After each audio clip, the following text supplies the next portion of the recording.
bedo matek ahinya ne jok ma iwacho ni gin custodians mago mag chikegi mago ma pacho kae. Pile ka pile itero sirkal mano kokalo apis moro ma jatend piny Kenya, kitero gi e doho kinde duto itimo gima chalo kama, pach japiny pok okawo. Impeachment cha nopenji, jopiny medo osechok pachgi, oter ji, oring kode mana ng'wech. Dipo ne en concept moro ma pod poko odonje pach oganda, koso irange no keta keta oko jotelo matayo piny.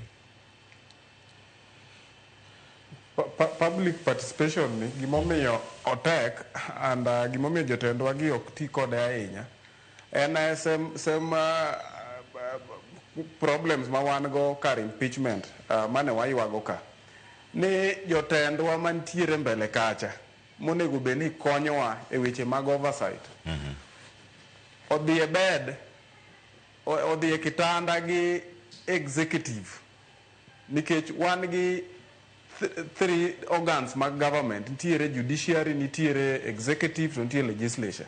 Legislature okonego bedi dhi e bed gi executive nikech gine ma gitimo ne executive oversight. So sama iwinjori ma in idwa timo gimoro amora ma executive dwaro, ok inyal timo dwach japiny. So gima jotendwa gi osebedo ka timo en ni kare mondo giduog gikaw pach japiny ni mae gima japiny dwaro, mae kaka japiny wacho, mae development, mae ndara ma japiny dwa ni gerne, mae school ma japiny dwa ni ger, mae gima japiny dwa ni mondo kelne e gweng' ka.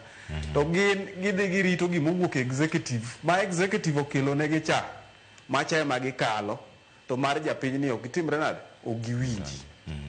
While onego beni powers te wuok kuom jopiny ka, onego beni decisions te mabedo made e sirkal kata gik mitere ka e bunge ka, in most cases ibiro yudo ni japiny ok understand kata mana legislations moko mineno itere bunge ka, bills moko mikalo e bunge ka. Kimanyo japiny manie ground kuchi penje to ma ang'o manokalo kawuono kata mana nyoro kata kama ok gi understand until gimoro biro makoro duong' kabisa kaka koro finance bill, dogmatic security bills moko mane ndalo moko kel ka mane gag nyaka the media and everything, makoro jotelo gi dwa wuoyi koka japiny ng'e ni nitiere gimoro matimore e bunge ka. Thothne japiny ok ong'e kata ni nitiere gimoro, nitie chik moro ma affecte midhi kale bunge kacha.